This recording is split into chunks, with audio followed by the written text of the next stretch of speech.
What's up and welcome to Eddie Studios. For those who haven't been here before, I do weekly videos with tips and tricks to make you a better videographer. And lately I've been doing a series of videos on different tips and tricks on using the DJI Pocket 2. Today I want to talk about two little tricks that they're not talking about on pretty much any of the platforms I've seen that the Pocket 2 has and how that can be useful to you. Also, I want to tell you one thing that you should do first thing when you turn on the Pocket 2. So when you first open your Pocket 2, you're going to turn it on, and then you're going to go through the menu to turn on Pro Mode. Now, Pro Mode does not mean that you're going to have to manually set everything every time. You can still use automatic settings in Pro Mode, but what it does is it gives you a shortcut to do those manual settings really easily. And if you don't have Pro Mode on, then you don't even have the option. And you're going to do that by swiping down from the top. Yes, you're seeing my face there. And then you're going to swipe over until you see Pro Mode. You're going to want to turn on Pro Mode. So you tap it to turn it on, tap it to turn it off because I already have it on. And you're never going to really want to turn this off. You're going to see my face again. It's going to be awesome. Once your Pro Mode's on, you have these options over here. All you have to do is tap on that.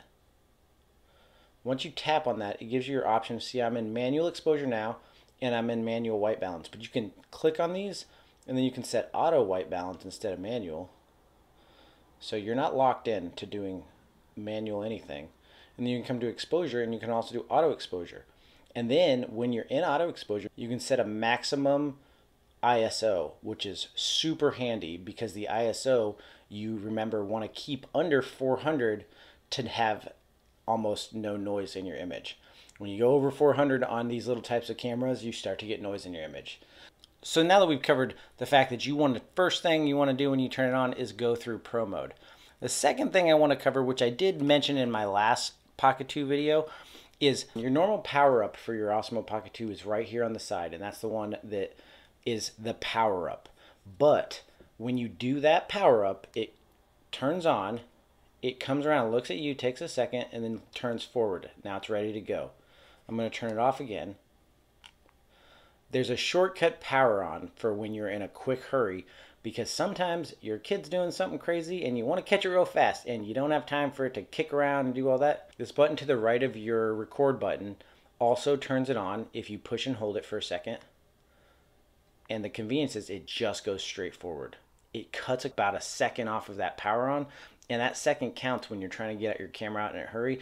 And remember, this camera is for convenience. So every second counts. My next thing I want to talk about is something that I haven't seen a single person mention yet. And this comes in handy for when you're trying to do jump cuts. I like to use it for some other fun things as well, like teleportation and fun things like that don't require any editing. So people aren't talking about this, but when you're recording with your Pocket 2, when you're recording, so I'm starting a recording right now, so I'm recording me. And if you hit the record button again, it's going to stop the recording. But if you push and hold the record, it's going to pause it. So if you keep this stationary and you want to do any of those fun jump cuts that you do on TikTok or Instagram Reels where you're changing clothes in a flash and stuff like that, so what you'll do is just push and hold and it pauses it. And then when you push it again, it's going to start right back up. You're not going to notice it unless you're really playing with the camera a lot, and then you can't wind up accidentally pushing and holding when you're going to stop a record. That's how I came across it, but I think it's something that you should know now instead of having to come across it yourself. I'm going to show you my little version of what I would use this for.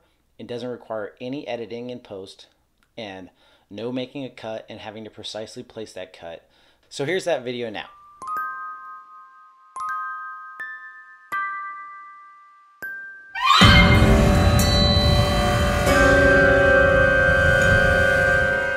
So what'd you guys think? I had fun shooting it. I'm going to keep using it for other stuff, but I'm excited to show you that. If you got some use out of this video, please hit the like button. And if you think you can get some more use out of some of the tips and tricks I have here, hit the subscribe button as well, because I got more stuff coming out weekly. And next week, I'm going to go over the Pocket 2 and some of the menu settings that will work on this, as well as other cameras, to make sure that you get the best picture profile possible.